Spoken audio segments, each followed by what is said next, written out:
Our industrial history has left behind a legacy of contaminated land and groundwater, which can present a risk to people and the environment. In some cases, the land remains in use, but in others, there is an opportunity for redevelopment. In either case, the risks from the contamination need to be managed, and this process is known as remediation. The technologies used in remediation have evolved over time, from simply removing the contaminated soil to landfill, or simply trying to pump out and treat contaminated groundwater, to more sophisticated and targeted solutions. However, even though it's done for good reasons, the process of remediation itself can have a negative impact on the environment and the surrounding community if not done well. So the focus has now shifted to encouraging stakeholder input into shaping a solution that avoids unacceptable environmental, social and economic impacts and seeks more positive outcomes. This concept is known as sustainable remediation. Sustainable remediation has three key elements: environmental, economic and social, which all need to be in balance and the impact of each considered. Overall, the goals of remediation must seek to protect human health and the wider environment.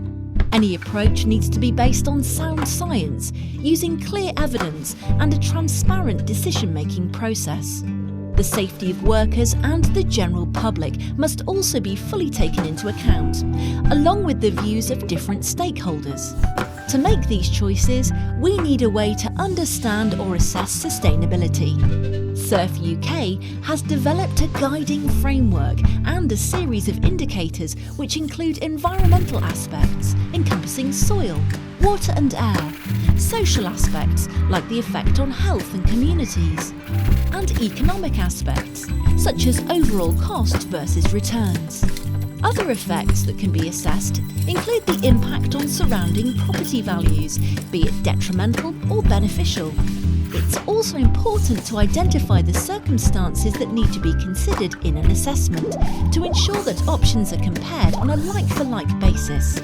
Sometimes a solution can be shown to be sustainable using simple and basic methods of assessment.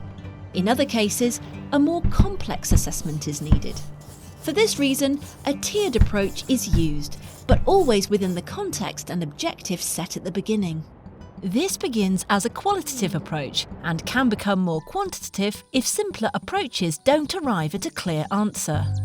Greater gains can be achieved if sustainable remediation is considered early in the planning process, as this can affect the approach for different areas of the site, the risks to be managed, and the methods chosen to achieve a certain set of goals.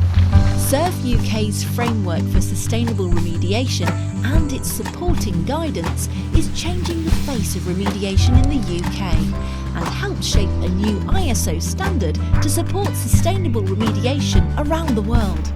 For further information about SuRF UK and sustainable remediation, visit www.clare.co.uk/SuRF UK.